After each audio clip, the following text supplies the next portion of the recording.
Welcome to the Hooch, where the only place more messed up than your hosts is the barracks on a Friday night or the VA. So get ready to stand by for your weekly dose of toilet humor and shenanigans from your fellow veterans, Coy Mack and Michael Grizzled Grunt Harris.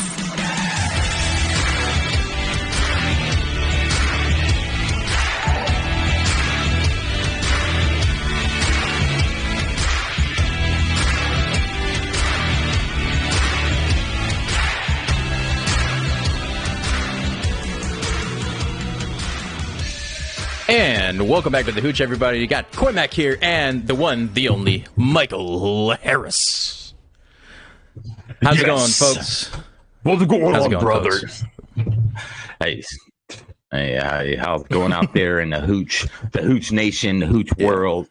We gotta, we can't slip up and say the Savage Patriots because we do. That's right. Podcasts, That's right. So we gotta understand which one we're on. Sometimes it gets confusing, but yeah, man, I'm just watching the world burn. Yeah. How about you? It just seems like everything that's happening right now, the world is completely burning always and forever. Which annoys me. I really wish that the world would stop doing that. And then people would stop just basically showing their true colors, which starts the first. I don't want to bury the lead because I really want to lead off with this. Like, Noam Chomsky is leading the leaderboard on Twitter right now with his bullshit.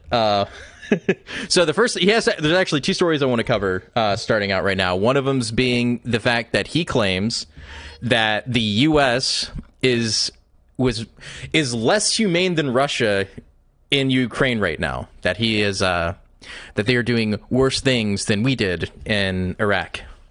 And is like, I know we did some bad things in Iraq, but I don't think we're doing like buried in mass graves type of bad. I mean, come on, man. So you're pro. I'm not pro Ukraine. Ukraine. I have a more nuanced opinion on the subject. That's for sure. Okay. Yeah. I mean, who knows what's really going on over there? We don't. I mean, a lot of that shit's scripted, I think, and we're only getting fed information from whatever news source you're watching at the time, and everybody's freaking reaction or their commentary on it. It's different in some ways. But I don't know. I don't know what Russia's really doing over there. Like I said, we're only getting a one side of the story. If someone's saying they're doing all these horrendous things, sometimes if that's the only information you're getting, you take it for what it's worth. There was a video on Telegram that was going around of them beheading a Ukrainian soldier, like straight up, like ISIS style. So, like, I can't condone that behavior. As soon as you start beheading people, that's always made me squeamish. Like, being younger and unrestricted access to the internet was probably a bad thing. You remember all the nastiness that was on the early days of the internet, the dark days when everything was the Wild West and you could do all the kinds of things. Yeah. So, like, I remember watching all of those videos, like, before going in.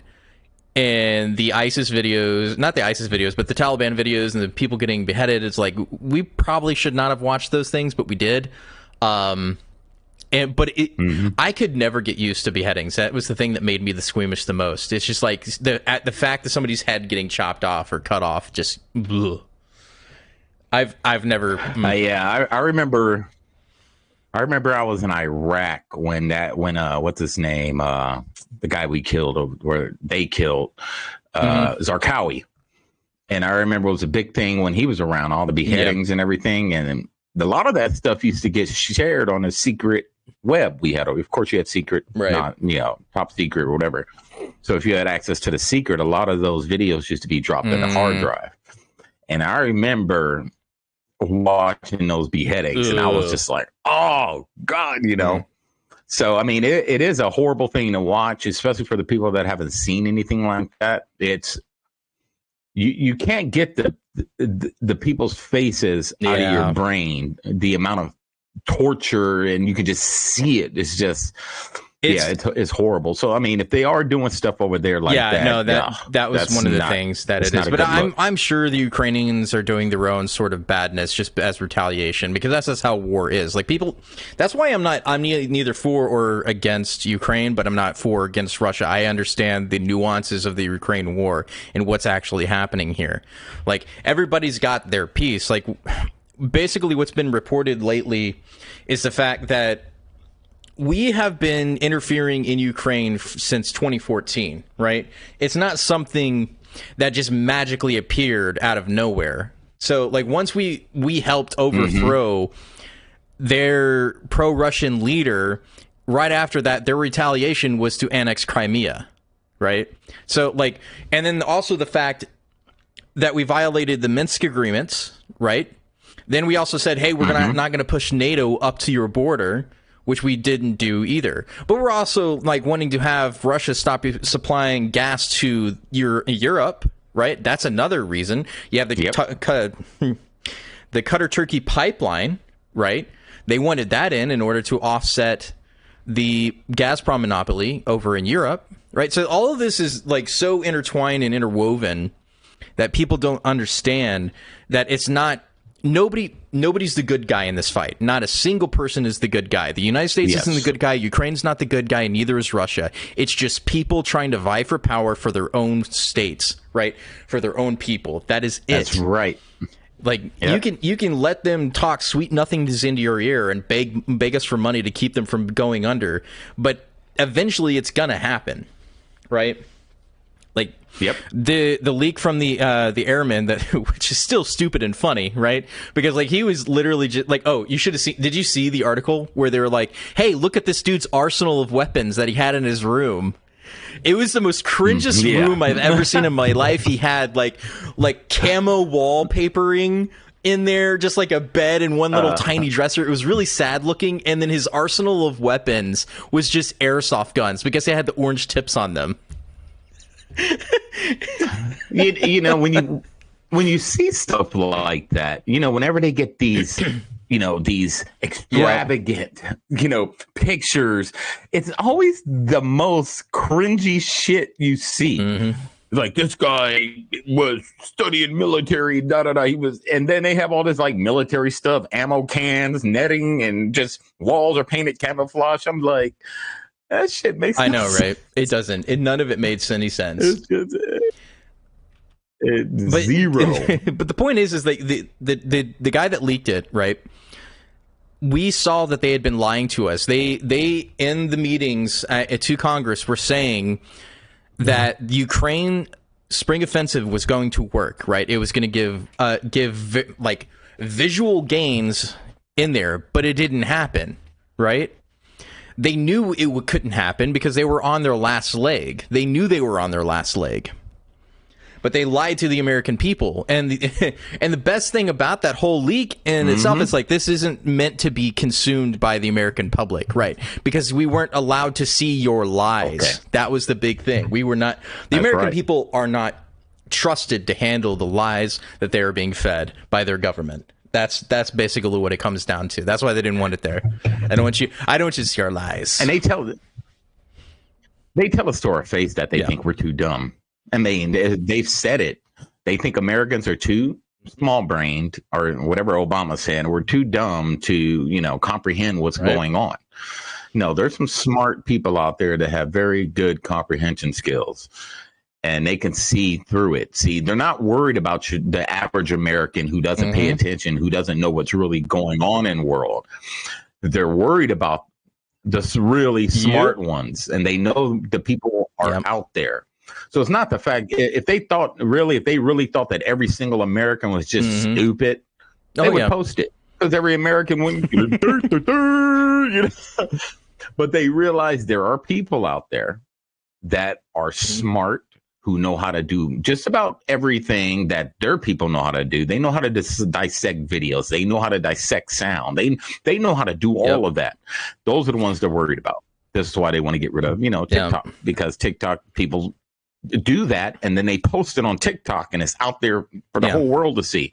Well, half the people that have voted for against TikTok have now stocks in Meta, right? So like it's like maybe a little bit of a conflict of interest if you're sitting on a committee that's trying to outlaw and ban TikTok for you to own its competitors' stock, that whole business. It's like I mean, what's that guy William Stryker in Congress with the eye patch? You're talking about Dan Crenshaw? Yeah. I mean, yeah, Dan Crenshaw, I went and looked his shit up. Right after that hearing, I went into there's a site you can go to and you just type in somebody. I forget the name of it.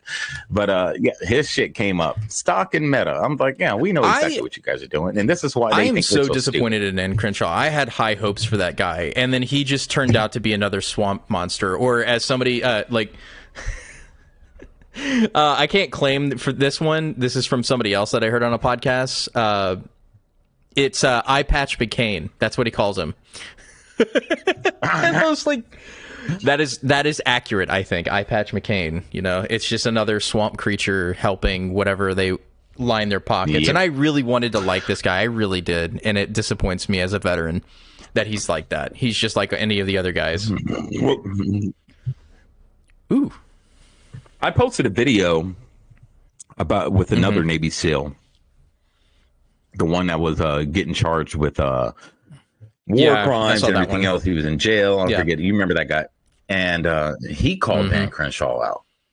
And they're fellow SEALs, and he called him out. I was just like, if you got a fellow SEAL member, because those dudes are tight. Calling you out and putting you on blast like that, you really need to rethink. Yeah, you really need to rethink what you're doing. Just because he's a vet. Yeah, just because he's a vet and he's a Purple Heart recipient, just because he went over there and did what he did, doesn't make him like some freaking outstanding human being. None of us are. So, and sometimes the veterans, we blindly freaking accept and follow fellow veterans, and it usually kicks us in the ass in the end. So, I don't blindly follow anybody anymore. This world is crazy just because... But that's the way it is. It's like who you trust and what you know is only as far as you can go, man. Like the thing about with Noam Chomsky, which we're going to lead into now, which is Epstein's private calendar reveals prominent names, including CIA chief, Goldman Sachs's top lawyer. Right. So let me read the first part of this. The nation's spy chief and a longtime college president and top women in finance, a circle of people who are associated with Jeffrey Epstein's years after he was convicted of sex offender, is wider than previously reported. So they're calling out William Burns, the director of the Central Intelligence Agency since 2001, had 3 meetings scheduled with Epstein in 2014 when he was a deputy secretary of state. The document shows they first met in Washington, and then Mr. Burns visited Epstein's townhouse in Manhattan. And then Catherine Rumeller, I don't know how to pronounce her last name, a White House counsel who was under President Barack Obama, had dozens of meetings with Epstein in the years after her White House service and before she became a top lawyer at Goldman Sachs in 2020. He also planned for her to join a trip in 2015 to Paris and also 2017 to visit Epstein's private island in the Caribbean. Oh man. Yeah. Oh. Wonder what's going on there. Right. Hot dog. And then Leon Boltstein, the president of Barnes College, invited Epstein, who brought a young group of female guests to the campus. Noam Chomsky, a professor, author, and political activist, was scheduled to fly with Epstein to a dinner at Epstein's Manhattan townhouse in 2015. So they're just this is from the Wall Street Journal. So it's an actual legitimate newspaper organization, and we got to say this is state media telling you yourself that they do go on to say that this information may not be credible, but it may be legit at the same time. It's how they do reporting nowadays. They don't say it is or isn't a thing because they have sources close to the person. They'll say, that's usually how reporting goes. The person close to it. You mean like the homeless dude outside of the building? That's where you got your source kind of situation. You know how fact checkers work. You could have Coy Mack could have put the same article up and found out the information in the same exact style, same everything. Fact checkers would have came in and said, well, partially true. Ain't gonna be one fact checker that checks those guys and says whether it's partially true, not true. They're not gonna do it. So, I mean, we got to take a leap of faith whenever they feed us information, because their sources, their hidden sources, their private sources, told them so. Who are your sources? Yeah, they're anonymous sources. Who are your sources? Anonymous. Yeah, anonymous. It's some AI generator. It's always anonymous sources, man. That's how they always do it. But it's just the fact that the left has Noam Chomsky so high up on a pedestal, right, that he's going around saying that the Russians aren't committing war crimes, while at the same time saying that the U.S. is worse and inhumane than Russians. And it's like, I really doubt it. I mean, we're not picking up prisoners and sending them off to the front lines, my friends. Yeah, the gulags. Like the Wagner Group literally has an entire section of their force where they legitimately all have nothing but prisoners, people that were murderers, rapists, all the bad of the bad, who get out of jail if they go and fight on the front lines. That's their pardon, right? Which is, Putin has let them do that. Right? They're like, go to the jails, get the guys, we need bodies. And they'll just throw bodies at it, just like the Russians always do. If there's a problem, you can always win if you throw enough people at it, right? That's how they won World War II. Yeah. I mean, well, it didn't work out too much in Stalingrad. But they still kept throwing bodies until it worked. Yeah, hey, I kind of like that method. Pull prisoners out. Hey, you want your freedom? Here you go. Yeah, you know what I mean. You can survive, or you can spend the rest of your life behind bars, or you can go out and fight, and then when the war ends and you're still living, you're free to go. I believe in that. I mean, maybe we should do something like that. But the point being is the fact that, like you were talking about, putting people on pedestals, right? So Noam Chomsky is now tied to Epstein, but there's a lot of people tied to Epstein that nobody's ever going to find out about. And like we've said before previously, there's a client list that is out there that nobody's like looking at. It's like, why won't they release it, right? Who was actually clients to Jeffrey Epstein? And we know Ghislaine Maxwell, right? And like, who is their clients? Because she was sent to jail for selling people to other people. Who were the other people? That's what I want to know. Like. Yeah, so one of the quotes from Chomsky, which is really funny, is when he was asked about Epstein, he's like, "None of your business." Look, that list is going to come out one way or the other. You'll see. They're going to have to do something, man, to take the heat off of a lot of the things that are going on within the United States right now. So, with the banking system, and then they're not doing freaking debates at the primaries, and there's going to be a lot more to come up. They're going to be like, man, the American people are pissed off. What can we do to give them a little nugget to get them focused on something else? Put out a couple names off the Epstein client list. Just throw Chomsky under the bus. Do it. Yep. It'd be mainstream media. Boom. Hey, they need a sacrificial lamb. And they'll do it like that. But there's a lot of people out there that probably have it. They're just either getting threatened not to publish it. I wonder how bad things would have to get for them to throw Bill Clinton under the bus. You know what I mean? Hey, I have my beliefs on Bill Clinton, but I have my theories on him. But it's going to take a lot. The Clintons are one of the most powerful families in the world or country. Well, let's say in America. I don't want to say worldwide because there's some powerful people out there in the world. And it used to be the Kennedys. Yeah, it used to be until they got all killed. So and all of a sudden they started falling off, and then here come the Clintons, and now they're the most powerful. You still got the Bushes people. Though; they're still up there. Man, they're a dying dynasty, though, man. When was the last time you seen anything Jeb? Jeb is definitely not there anymore. Yeah, Jeb is falling off the face of the earth. No one knows where he's at, and Bush and Junior. Yeah, he'll show his face every once in a while, but you don't really see him too much either. I mean, Clinton makes an appearance every once in a while on news, but she's still pretty relevant because what she does, she stirs things up. She shows her face, and everybody's all talk about, Hillary. I don't know, but their days I would hope so. I don't think anybody wants. Hillary to run in 2024, like, because like Joe Biden is running. We know he is running for 2024. Like, that's been announced this week that he's going to be leading the pack with all of his puppeteers behind him, running wild with them, right? Just with those sticks in his arms like a scarecrow, you know, just taking you all the way to the ballot box. They got to change. They got to change his motherboard first and update it. Plug him back in. That's why Bill Gates there. He's like, oh, we got to update your server. You know, this guy, I can't. He's what, 80? I think he's 82, if I remember right. Yeah, Is but he he's that also old? been in Congress since his 30s, so he's been in like 50 years, and like in political in DC, he's been there for 50 years, and like he just won't go away. just stop it. Yeah, he won't.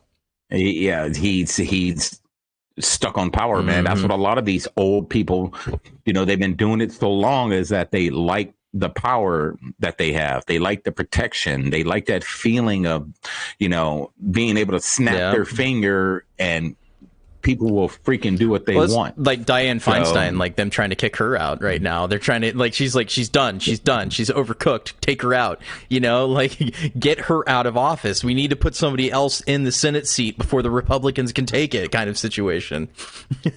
I mean, she's in California, but same with that other guy, Nader. Nader, the guy that wears his pants up the by big his belly neck. dude. Like, why is this guy the guy that pooped his pants one time? Like, we gotta look at the median age of Congress is like well over 65 into their 70s. Yeah, it's ridiculous. You're right. About 65, 70, and some of them are even in their 80s. Like, there are people that do not belong there, period. They should not have been running. They shouldn't be holding those seats at all. But they keep getting voted in because they're either in a, you know, a deep D district or a deep R district, right? Like, let's say Mitch McConnell, for instance, probably shouldn't be running there anymore. Like, that dude who's super old, he should not be in office. That turtle. Hate his voice. I freaking hate his voice. Nobody likes his voice at all. You know, at one time, and I know we're kind of steering because we do that. We both have ADHD. Right. But remember that time not too long ago, they were talking about term limits for the Supreme Court justices. But they never talk about really term limits for themselves. Right. You know what They'll I mean? never do Like, that. What? But that's the like thing the about, power. like, they keep always increasing congressional salaries, for instance, but they'll never vote to raise the median wage at all. Like, the minimum wage hasn't changed since 2009, right? It hasn't kept up with inflation at all. Like, there's no way anybody can live on $7.25 now. Period. Like, that was an argument maybe 10 years ago. Like, we shouldn't raise it because, like, we were still, like, recovering from the economy crashing. But now there's no way to recover that. You have to raise it, regardless of if we like it or not. Because there's no way to fix that. A lot of small businesses don't like it. I get it. You know, a lot of businesses out there are trying to keep their head above water, you know? I get it. But it's, like I said, it's one of those things. It's like with inflation the way it is, like, the cost of living is just too damn high. Like, $7.25 doesn't get you anywhere. You can't even get a burger with $7.25 now. Like, before, like McDonald's, for instance, has been raising their prices. Like, you can't even get a decent burger at McDonald's for less than $2. Like, you remember the dollar menu? That was the legit thing, man. Like, you could go in. You can go in there with $4 in your pocket, get you 2 cheeseburgers and a small fry and a drink. You can't even get that. Yeah. $4. You can't even get that, man. Won't take you anywhere. You can't even buy a Big Mac for $7.25. An hour of your labor doesn't get you a Big Mac anymore.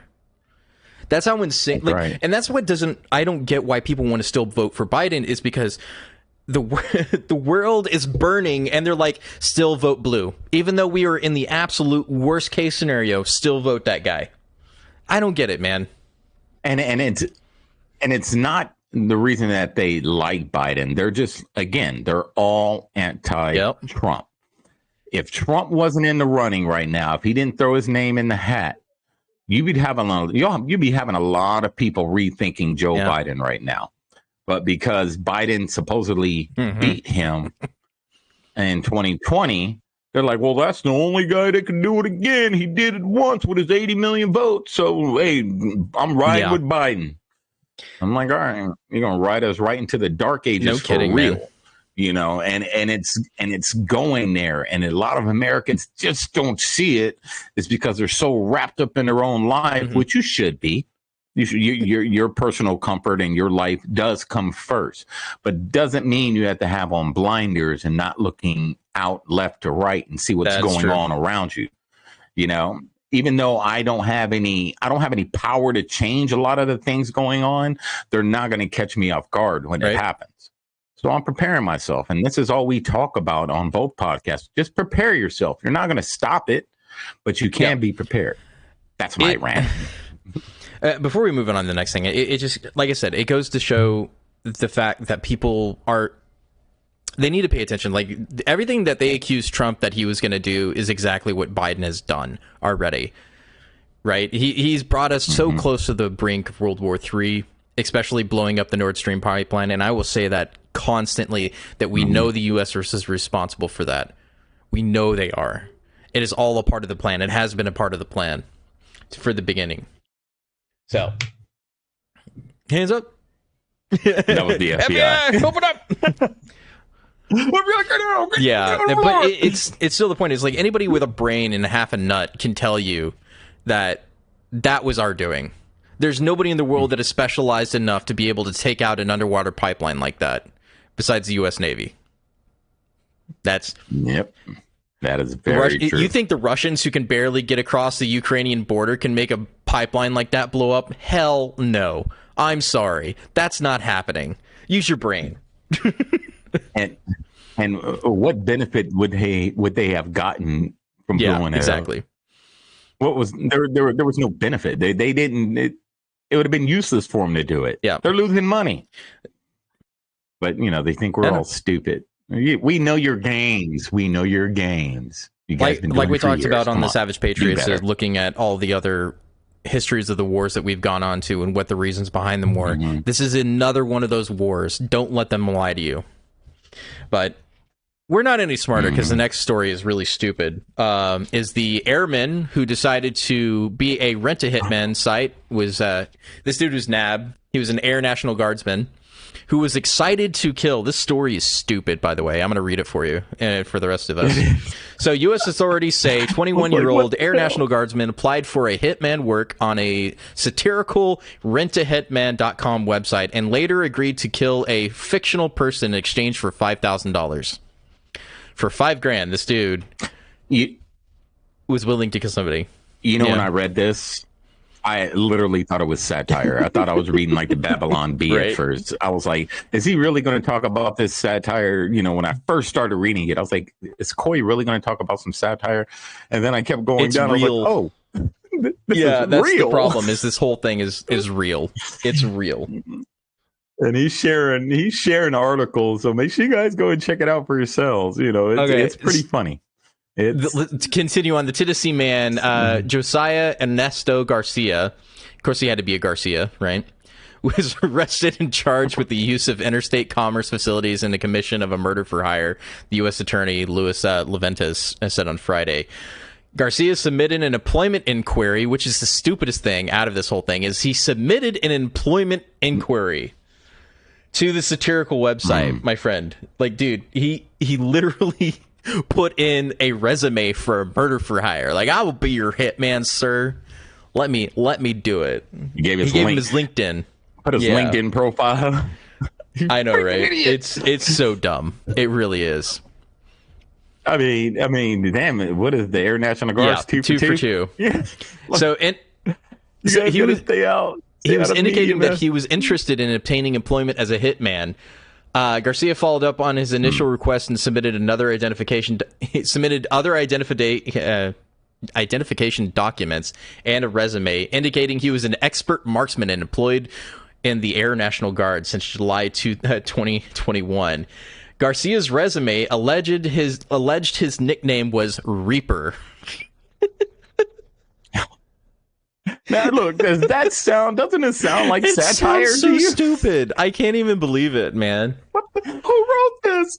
who the hell wrote this? I forget the name. Like, Yeah, really? it gets better though. He got the nickname Reaper and was earned from military experience and marksmanship. The resume said that he was recognized as an expert marksman for not missing a single bullseye on all the targets and for shooting expert with 2 or more weapons. Oh my God. He was such a marksman expert. He did really well, my friends. Really well on the range. So he hit a bullseye on every target. That was brilliant. Brilliant work right there. No, it's good job. It's really good job, man. He was an expert too. Oh yeah, a marksman. Expert marksman. Hey, so according to the criminal complaint filed Thursday based on the affidavit by the FBI, who described Garcia as making a series of inquiries to rent a hire website, speaking to an undercover agent via phone and in person, and continuing to seek hitman work despite being warned of the risks multiple times. So, like, they didn't even set this dude up, right? Which is the worst thing about this. They're like, are you sure you want to do this? Are you sure? Are you sure about that? You know, the whole TikTok sound, are you sure about that? That's what they were doing about him the whole time. Is like, are you sure you really want to do this? Really right. It's not like they were this. setting up the freaking Proud Boys, right? They were like, are you sure?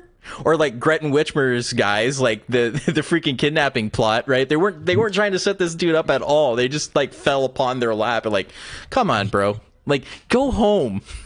That's what Is there a market for undercover work for that? I know, right? Put in my resume. You see some of the dumbest people in the world. Come on, I want to kill my grandma. Oh, I can help you with that, sir. I mean, if there's a market for it, I'll it's take just so dumb. So it continues on. Garcia allegedly told the undercover agents that he would be comfortable torturing victims and taking trophies, such as fingers or ears. He owned an AR-15 rifle, and he accepted an envelope with $2,500 in cash as a down payment for killing a fictional client's abusive husband. After agreeing to the terms of the murder agent, Garcia asked the agent if he needed to be provided with a photograph of the dead body. It's like playing straight out of like movies, right? This dude. Trophies. Like, are you serious? I couldn't be undercover. I would have been laughing the whole time. Like, oh yeah, trophies. Yeah, bring me back. I know, right? Ear. Like this. Like, what the hell? What the hell? He was only like probably like this. No, big, you know, yeah, like, I'm sure this dude did you didn't see the photo of him, but like this dude is. Yeah, I saw the picture of him. Yeah, the selfie. I mean, this dude's a goober. Yeah, he just oozes goober all over. Like I'm showing the picture right now, and he's just goobery. He's a weirdo. He's that one guy in the platoon. The weirdo. He obviously hasn't seen enough crime TV to know that. Yeah, he should have at least what I mean? Watched FBI or something like that. Something, because it's very rare that somebody hires a hitman and it's not some undercover cop. There's actually stupid people out there. He wasn't even on that. the dark web, which is the worst about this. I know. Just dumb. He dumb. Just stupid. Now, I don't know how much time he can get for, wanting to kill a fake person. Who knows? He's at least getting 15 years, man.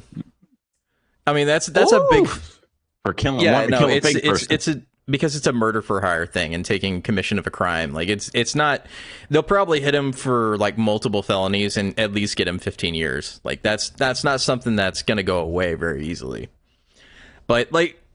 Yeah, I saw this one almost like it was the same situation, right? And it was on YouTube, and it was just female. You probably seen it too, who wanted her husband. I think I saw that one. And the whole time she was talking to the undercover, and he was just going along with it. And she pulls up to her house. They set it all up. They had police freaking tape. The police were running out. Don't go in the house. I'm sorry, ma'am. And they played her, and they was like, we're going to take you to the station, and we're going to talk to you and get some information. Then they're in the room, and she's sitting down there with her alligator tears. And oh my God, I'm sorry. I wasn't trying to kill you for real. Yeah. I just wanted to scare you. The husband walked. No, the cop actually tell her that. We know what you were trying to do. The guy you were talking to was an undercover. And she's like, no. we're gonna bring somebody else in, and they bring in the husband. She's like, "Baby, talk to me." Oh man, it's too late. No, it's too late. And she was rich. He was a rich guy, and they were well off. They had a lot of money. But you can't be doing it's that always stuff. the rich white people that always want to kill their husband or wife or something like that. They're looking to hire somebody, and they get caught up in that stuff. When you're poor, you just got to do it yourself, right? I don't condone that. I'm just saying, like, if you're poor, you don't get an option to hire somebody. Sure, that is true, but and you are right. It's usually these very rich, well-off, ritzy, cosmopolitan type of people that hire people to do that, and then you, like I said, you rarely see it work out. You rarely see it, because if I was rich and I had a feeling my wife hated me, I'm going to the cops. I'm be like, man, I don't know, man. I think she's trying to have me killed. She's coming to get me, man. She's coming to get me. And the cops are like, all right, yeah, we'll figure something out. But this whole thing leads into what I want to talk about next, which is the fact that we live in a two separate society system in the United States, and there are people, especially in the justice system, right? With what's happened to Trump, for instance, it's like people who have money and affluence will always get away with things, period. Right? So, like, the first example I want to bring up is the fact that Bam Margera was on the run, right? If anybody doesn't know, he got into an altercation, threatened to kill his family, right? And then he led the Pennsylvania State Police on a manhunt out in the woods for 3 days. And then he came out and surrendered himself. Hey, before you continue, hopefully everyone knows who Bam Margera is. I didn't have to explain that. Some of you may not know. Might be people that are younger. He could Jackass, Bam Margera, Bam. He had his own show on MTV. Let me pull up the photo on the article. So that's Bam Margera. You should know who that is. Yeah, Bam. Yeah. Mr. Bam himself. Anyway, so Bam Margera led the police on a chase for 3 days, picked him up, he surrendered himself, and then the judge just let him go on $50,000 bail, and that was it. Like, come on, dude. Like, at least hold him for a couple of days. He went on a manhunt. He disappeared for 3 days in the woods, wasting police. They even said, yeah, he's not even our priority right now. Like, that's how, like, silly and stupid the whole thing was. Like, yeah, he's not a priority. We're not really looking for him all that hard. He's out there somewhere. We'll get him eventually. Honestly, before you sent me that story, I thought he was dead. Right? I could have swore I saw something where he OD'd. I thought maybe I was wrong, but it's funny. He got into a little scuffle with his brother and his dad, like we've seen every time on any of their shows where like they're just dicking around in their house. Like we've seen this multiple times. Like I don't see how this is any different than what they've recorded before, but maybe it was super serious. I don't know. But the point is that the judge just like looked at him and was like, okay, $50,000 bail, and then off you go, even though he's a flight risk, right? Because he did go on a like I know there are people in jail that get pulled over for things that get resisting arrest without any other charges applied to them. They just got charged with the resisting arrest. It's like, how can I resist arrest if you don't charge me with anything else for why I was being arrested? Kind of situation. And they can get you anything on resisting arrest, man. You pull away a little bit, that's resisting. They don't have to prove much to get resisting arrest, and they don't even have to make it stick. No. It just needs to be inconvenient for you. That's it. Like, yep. You resisted. How? You didn't come to me when I told you to come. Oh, yeah. No, what am I, your lover? But yeah, I mean, like, you're right. You're right. The more money, and I don't think Bam Margera's like broke. No, I know. You know what I mean? He's still got a lot of money. He has a lot of royalties. And the more money you have, the better off you are. The more he actually recently settled with the production crew of the recent Jackass film, and so I know he's gotten something out of that lawsuit of money. So it's not like he's hard up on cash. But the point is that he himself committed crimes, and they're just like, yeah, you can go ahead and walk, and they're going to be dropping charges anyway, from what I've heard. I don't know if that's true, but yeah, and a lot of its downfall comes from, as we all know, his substance abuse. He was in rehab, and he escaped from rehab. He left rehab. He was hiding out on the run. Not too long ago, I think him, his wife, and his kid were in a restaurant. He was in some drunken rage. They had to call the cops on him then, and this happened, I think, at their home. He was probably drunk, high. Something wasn't jiving there for him to go off like that. So, hey, for every action, there's a reaction. God bless him, but this should be an eye-opening. It just shows you, like I said, you. affluent people get away with things. We know this to be true. The other point of this is he was also arrested 2 months previously for another altercation. Right, so it's not like this guy has not been committing crimes. He keeps continuing to commit crimes, and the judge is like, "Yeah, you can walk." And then the dude in Texas who shot that Antifa member is going to jail for life. Right, he's another vet. Like, we didn't really cover it on here, but that is a great example of the two-tier system, right? This dude defended himself against an Antifa terrorist who aimed a AK-47 at him. We're not even talking like another pistol. He aimed a rifle at him in his car, and he defended himself. And the only thing they got him on in a technicality was the fact that one of his messages to a friend of his said that he might have to defend himself if he goes driving down there, and that they made it seem like he was looking for it, right? So that's why they said it was premeditated murder, because he was looking for it, despite the fact the guy had an AK-47 and was pointing it at him. God forbid you defend yourself. They just wanted him to get shot by an Antifa guy. That's what it was. Well, hopefully Abbott pardons him. Abbott's, well, he can't pardon him. It has to go to a whole board, but Abbott's pushing it because, we all know, and if you're anyone, when it comes to self-defense, you have every right to, especially if it's deadly force, or you think your life is in danger, you are allowed to use deadly force. You just have to justify it. You have to be able to stand in front of a court and, justify why you killed somebody. And that's anything with self-defense. A lot of people think, if somebody just comes to my house, I'm just going to boom, boom, boom, boom them. Yeah, I'm going to do that. But guess what I have to do in court? I have to justify it.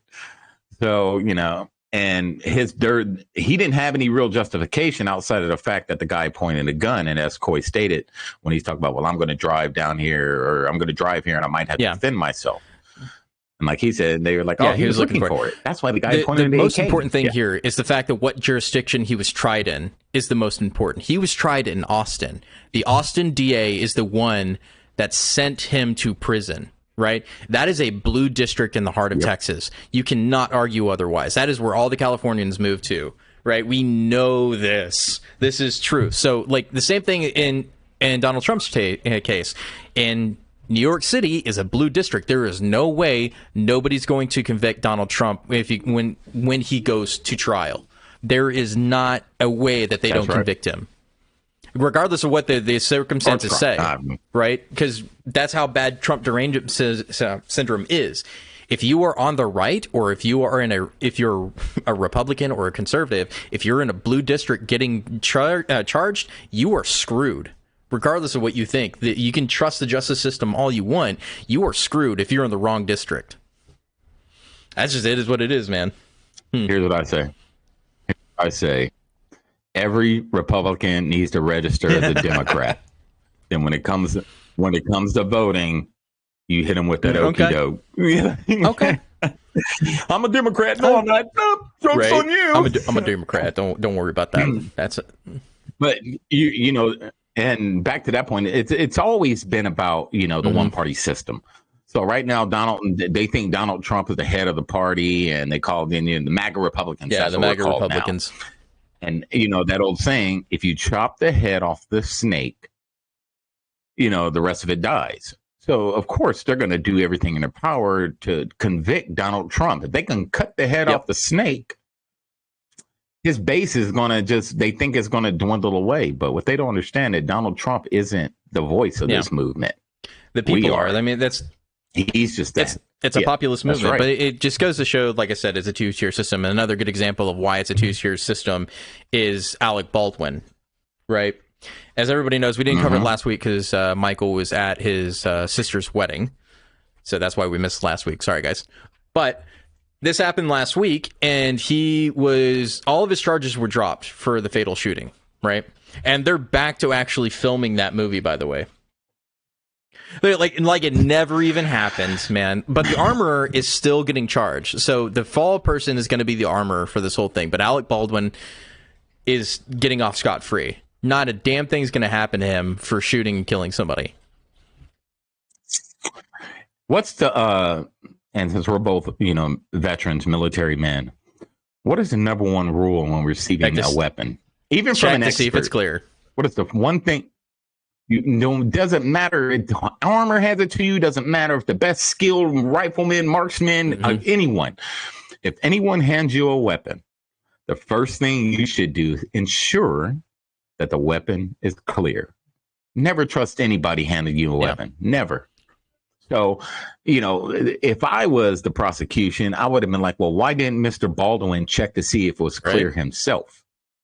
Because once it's in his hands, it's in his hands. That's right, especially since him. It was handed off by a third-party person. So it wasn't even the armorer that directly handed it to him. It was handed to the assistant director, who then handed it to Baldwin, and then he shot it. But here's the other kicker to this whole thing, right? Alec Baldwin had rounds in his belt, live rounds in his belt.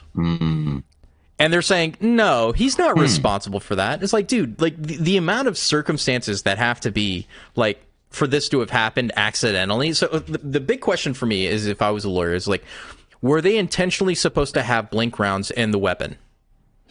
Right? Because if not, then it should have been unloaded. And if it was unloaded, then he should have checked to make sure it was clear before handing. Like, any sort of weapon should always be clear, or at least acknowledge that there is something in there. If there is something in there, especially with what happened to Brandon Lee, even if it's a blank, you should not be pointing it at the camera or the person.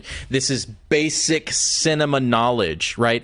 Any director worth his salt would know the rules. Any actor worth his salt, especially the amount of films that he's been on, should know you're not supposed to point the gun at the camera. It can be offset, but it cannot be directly. And if you are pointing it directly at the camera, nobody should be behind that camera. Period. Exactly right. And there's been times in movies where they've actually used live rounds in the freaking movie. Matrix is one of them. There's been scenes where there's actual guns being fired, but, they took all the safety precautions. No one was around. They had a camera set up, but no one was behind the camera. So for them to just let this guy walk like that, where, he's been, like you said, he's been in movies long enough. He knows how anybody who's older than the age of 16 knows not to point a loaded weapon or any type of weapon, loaded or unloaded, in any direction where someone is standing. But, with stuff like this, man, don't be surprised if one day movies start coming out and you start seeing orange tips on all the guns. It's true, though.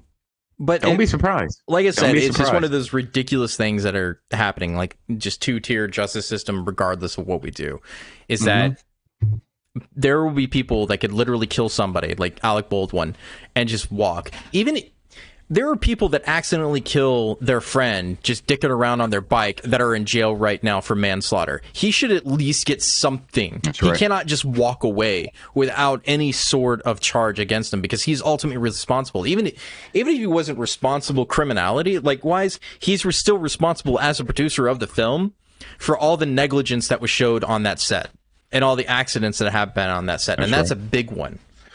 That's... they can't send somebody to jail that was on the Epstein client list. We can't even still, we can't even do that to him. Think about that. So the next couple of ones I want to do before we get off here is going to be the fact, this is stupid, really quickly. Wizards of the Coast raid a YouTuber's house with the Pinkertons. Now, for Michael and those other people that don't know what Wizards of the Coast is, and the reason behind this story is the fact... Okay, so Wizards of the Coast is the one that produced Magic the Gathering, the card game, right? Do you know what Magic is? Okay, you know what Magic the Gathering is. Okay, so these cards were prints that were not available to the open market yet, right? He got access to them through a dealer, brought them to his house, and was going to show them on YouTube, and he started showing them, and they weren't supposed to be released yet. So they hired the Pinkertons to go to this dude's house and get them back. And if you don't know who the Pinkertons are the people that were responsible for union busting back in the 19th century and the 20th century. So they've been around since 1850. If you've ever played Red Dead Redemption, you'll know who the Pinkertons are. You're still muted, Michael. There you go. Okay. So the Pinkertons are the bad guys that are going after him throughout the entire thing. Those are the Pinkertons, right? They're not cops. They're wannabes who do security services. There's even the Anti-Pinkerton Act in the United States Congress, right, that they passed to stop the United States from hiring mercenaries, because that's what they were. They were that bad that they actually had to get an act against them done. But the point is that these corporations just go to show you don't actually care about you. They'll hire thugs to come to your house and get their products back. And apparently this isn't even the first time they've done it either, which is really surprising. Every time you say the Pinkertons, I visualize these men. You remember how they dressed in gangs in New York? Kind of. Like, with a freaking top hat, and they kind of walk in with their club, and they're like, give us the things. That's how I picture them, man. Every time they say Pinkerton, I'm thinking of somebody in like suspenders and a top hat with a club. I don't know. I almost passed out. That was so much nerd shit. Yeah, I literally almost passed out. Yeah, no, it's definitely nerdy, right? But the point is the fact that the corporations believe themselves to be above the law. Like I said, two-tier justice system that they can literally send hired thugs after you to get their stuff back. And with these corporations, man, you know, they do some mafia shit. If they want to shut you up, they do it all the time. It's going to be in your best interest to not say anything. You know, they will send thugs after you. They will do everything to ruin you. And you see it all the time. People getting threatening letters, threatening emails. Those are the same thing. You know, they're just letting you know that we're going to come for you.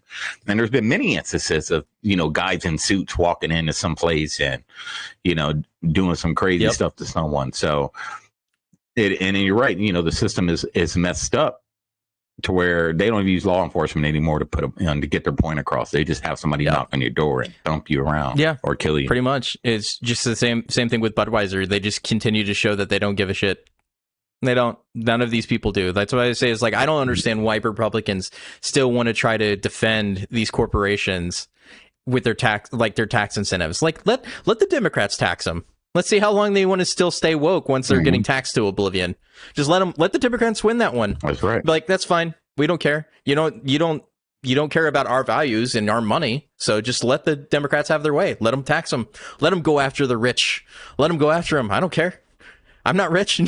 I don't care. It's not my money. Bud Light is right? beer anyway. I don't know. Not any good. Who drinks that shit? And they're marketing to people that can't even drink half the time. You know, like Gen Z. Like, really? Yeah. But to kind of finish it off, I want to leave it on a funny note, is the fact that the Red Cross is asking people to stop committing war crimes in games. One of this, so really, a lot of popular video games are rooted in players picking up controllers and fighting in virtual wars. Not only does this describe every single Call of Duty game ever made, but the Battle Royale spinoff is quite literally called Warzone. With that in mind, you might think playing games without committing war crimes is impossible. However, streamers have been working with the international community of the Red Cross to prove it could and should be done.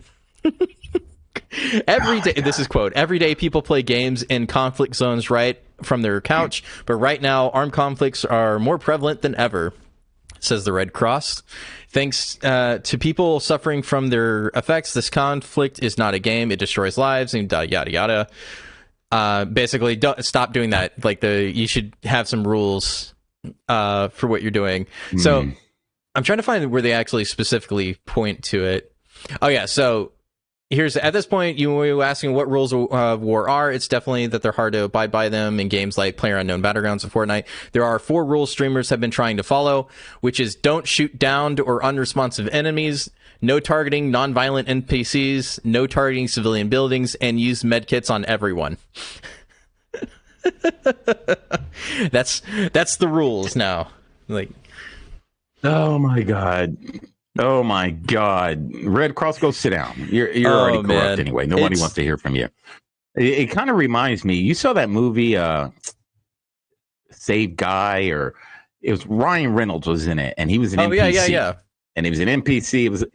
That's a good movie, and it kind of reminds me of that. You know, like when the NPCs started becoming aware that they were NPCs. It's like stop committing war crimes on the NPCs. You know? They're self-aware now.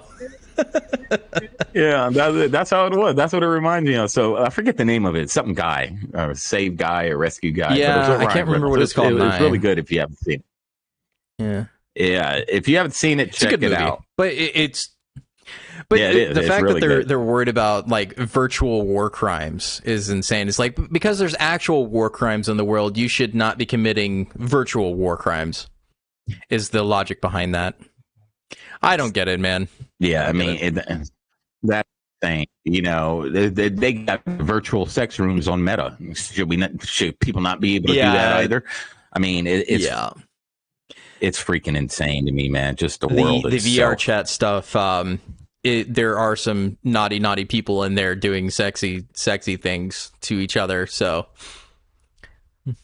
Yeah, you know, it is kind of creepy and weird. I don't see how people actually get off on that, but very lonely people do. Yeah, the movie's called Free Guy. That's right. Guy, okay, Free Guy. But yeah, people actually get off on that. There's some weirdos out there, man. So and you know, let me play the devil's advocate here. I can kind of see if the Red Cross is like, there are probably some people out there that actually get off killing people in a video game, like literally. I can see that. You know, like, you know, maybe they're thinking that. Me, I don't get off. I kill people, I respawn and keep moving. But there's probably some people that, I mean, psychos be psychos. Like, you know, you can't. So, but you know, don't kill an unresponsive. I'm sorry, if a dude's AFK, he's getting a dome shot. That's how the rules go. Like, don't put your controller down in the live game. I'm sorry. Yeah, he's getting sliced and diced. It's like that's the rules. I didn't make them, man. They've been around since the beginning. Oh my God, the world we live in, man. Jeez. Just get rid of it. Just say there's no guns and we play patty cake in the game all day. They want to get rid of all the guns. You know, just, oh my God. No one, you know, PlayStation and Xbox would go bankrupt if they got rid of the first-person shooters, because those are the biggest money makers. It's a big business, like, for sure. Yeah, I got Spider-Man and God of War, and I'm just like, all right, bored already. Give me a first Call person. of Duty. I come in here and play freaking. Man, yeah, I'll come in here and play Call of Duty. I actually just got done office. playing Warhammer 40k Space Marine. It's an older title from back in 2011. Still holds up great. Fun game. You get to stomp on orc heads. It's lovely. Lovely time. I commit war crimes constantly on that game. It's fine. Like, they're already down, and I'm getting a chainsaw sword right to their mid-half. I'm gonna create an avatar or create a character in one of these first person shooters, and I'm gonna have Red Cross as the name. Don't shoot me, Red Cross, just running around like, I'm gonna heal you. And you see this guy running around, it says Red Cross, you just see people. Yeah, they're still going after him. But anyway. Yeah. Red Cross are stupid. Well, that's it for the show guys. We'll be on tomorrow night at what is it? 6:30 EST. Eastern time for Savage Patriots, and you can follow us here every Sunday at 6 o'clock.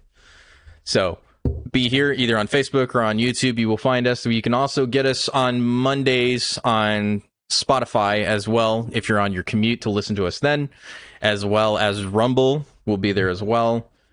And pretty much every other podcast platform you can think of will be there as well. iTunes, Spotify, Google Play, all those. Yeah. Wherever you need your listening worries. But anyway, that'll be us. Anything else, Michael, before we go? Just make sure you tune in, like he said, and continue to watch us. We do podcasts 4 times a week, so you can see these faces here. Make sure this is a veteran-oriented, podcast. We started two veterans right here. We started this, and share it with the military community or the military community, let the word out. And we're going to start bringing more interesting topics. Try to be more shenanigans. We're a little more off the cuff. We're a little more off the cuff on this. Yeah, unleashed. Hope you guys tune in. Yeah, we're unleashed. So follow us on our TikToks and Instagrams. Both names are up there. Just search for those names, and you'll see more of our shenanigans. I'm just saying. And that'll be it for us tonight, America.